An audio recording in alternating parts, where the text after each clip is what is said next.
ఇందాక బ్రదర్ చెప్పినట్టుగా గంగవరం ప్రాంతానికి మేము రావడం ఇది కొత్త కాదు.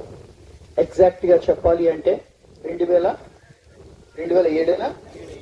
2007లో క్రిస్టానల్ మినిస్ట్రీ ఈ ప్రాంతానికి అడుగుపెట్టింది. ఇందాక సూర్యనారాయణ గారు అన్నారు, నాకేమున్నా నేను ప్రజలందరికీ రాసి ఇచ్చేస్తాను అని. ఇందాకటి నుండి మనం చదువుతున్న ఒక పేరు క్రిస్ శామ్యుయల్. మంచి యవనస్తుడు, 81లో పుట్టాడు. 2007లో అమెరికా నుండి, ఎవరైనా అమెరికా వెళ్ళాలనుకుంటారా ఇక్కడికి రావాలనుకుంటారా కదా, కానీ తన నాన్నకి ఏం చెప్పాడు అంటే నేను కొండల్లో పరిచర్య చేస్తానని ఇక్కడికి వచ్చేసాడు. 2007లో ఇక్కడికి వచ్చేసి 3 నెలలు దాటి ప్రాంతంలో ఉండి మలేరియా, టైఫాయిడ్ ఆ ప్రాంతాల్లో ఎఫెక్ట్ అయ్యి సెరిబ్రరీ మలేరియా ద్వారా కేరళ వెళ్ళాక ప్రభువునందు నిద్రించాడు. తను చనిపోక ముందు దేవుడు తనతో మాట్లాడిన కొన్ని విధానాల్ని ఆయన ఒక పుస్తకంలో పదిలపరిచాడు. వాటిని పట్టుకుని చేస్తున్న పరిచర్య క్రిస్ శామ్యుయల్ విజన్. ఆయన యొక్క దర్శనానికి తగ్గట్టుగా ఆయన క్లియర్ గా రాశాడు. మనం అక్కడుండి చాలా రకాలైన సుఖభోగాలను అనుభవిస్తున్నాం, కానీ ఇక్కడ ఉన్న వాళ్ళకి చాలా మందికి చాలా విషయాలు లేవు, ఇంకా వాళ్ళకి చాలా విషయాలు తెలియదు అని రాశాడు. రాస్తూ ఆయన ముఖ్య ఉద్దేశం ఏంటి అంటే ఆధ్యాత్మికమైన పరిచర్య.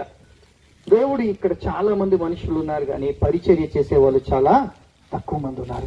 ఈ రోజుల్లో కూడా మనం ఆలోచించుకుందామా, మన చుట్టుపక్కల చాలా మంది ఉంటున్నారు, కానీ దేవుని ప్రేమను ఎరిగిన వారు ఎంతమంది ఉంటున్నారు? ఇందాక చెప్తున్నారు బ్రదర్, ఆ బ్రదర్ చెప్పారు, ఈ బ్రదర్ చెప్పారు. దేవుని ప్రేమను బట్టి ఉన్నది మనం పంచగలిగిన వారు ఎంతమంది ఉంటున్నారు? ఉన్నది పెంచుకునే వాళ్ళు కాదు, ఉన్నది పంచే వాళ్ళు దేవునికి కావాలి. దేవుడు ఒక మాట అంటాడు, మన వేళ్లకు మన చేతికి యుద్ధాన్ని నేర్పిస్తానంటాడు. 144వ కీర్తనలో 2వ వచనంలో. యుద్ధం ఎందుకు నేర్పిస్తాడు అంటే ఇతరులను ఎదిరించడానికి కాదు, శత్రువుల్ని ఎదిరించడానికి, పాపమును ఎదిరించడానికి. ఈ లోకంలో మనం సంపాదించుకున్నది ఏదైనా సరే నిలబడదు, కానీ పరలోకంలో మనం సంపాదించుకున్నది గంగవరం ప్రాంతంలో క్రికెట్ టోర్నమెంట్ అవ్వటానికి మంచిగా మీరు ఇచ్చిన అవకాశాన్ని బట్టి వందనాలు చెల్లించుకుంటున్నాం. దేవా, వాతావరణం మీ అదుపులో ఉందని మళ్ళీ మాకు ఒక్కసారి గుర్తు చేశారు. వర్షం పడుతుందని అందరూ అనుకున్నారు, కానీ వర్షం లేకుండా ప్రశాంతమైన వాతావరణంలో ఎండ మేము భరించలేమని ఎరిగి చల్లని వాతావరణాన్ని ఇచ్చారు. అందుకే నీకు వందనాలు.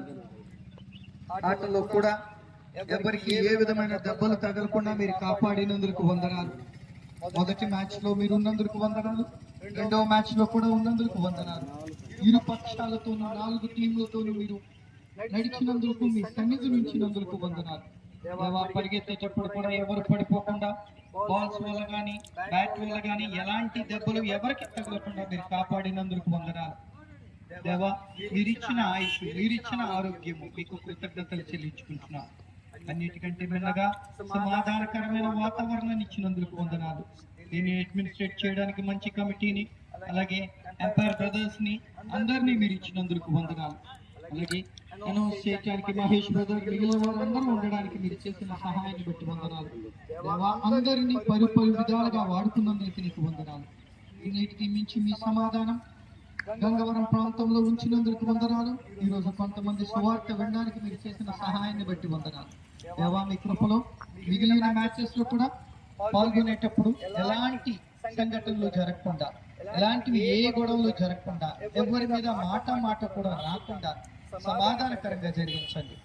ఆరోగ్యవంతమైన సమాచారం ఇవ్వండి, ఆరోగ్యవంతమైన ఆటలు ఇచ్చి నడిపించుకోమని దీని కొరకే ప్రార్థన చేస్తున్న డాడీని బట్టి, అమ్మని బట్టి, అలాగే సహకరిస్తూ నడిపిస్తున్న క్రిస్ శామ్యుయల్ ఎవాంజలికల్ మినిస్ట్రీస్ లో ఉన్న ప్రతి సహోదరుడిని బట్టి కూడా వందనాలు చెల్లించుకుంటున్నాం. దేవా, మీ కృపలో ఈ ప్రాంతం అంతా మీ మాటలతో మారుమోగేదిగా, మీ మహిమార్థంగా ఉంచమని ప్రభువును రక్షకుడైన యేసుక్రీస్తు వారి యొక్క పరిశుద్ధమైన నామములో అడిగి వేడుకొనుచున్నాము తండ్రి. ఇచ్చినప్పుడు మీరు పరిగెడుతుంటే రన్అట్ చేసేది మా పూర్తి కాదు. ఓకేనా? అదే చెప్తున్నాను మన అందరికీ.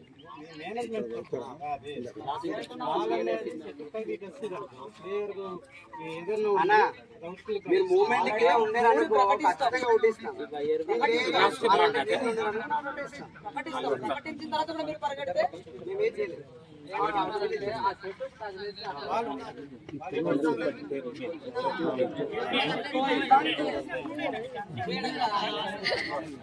కెప్టెన్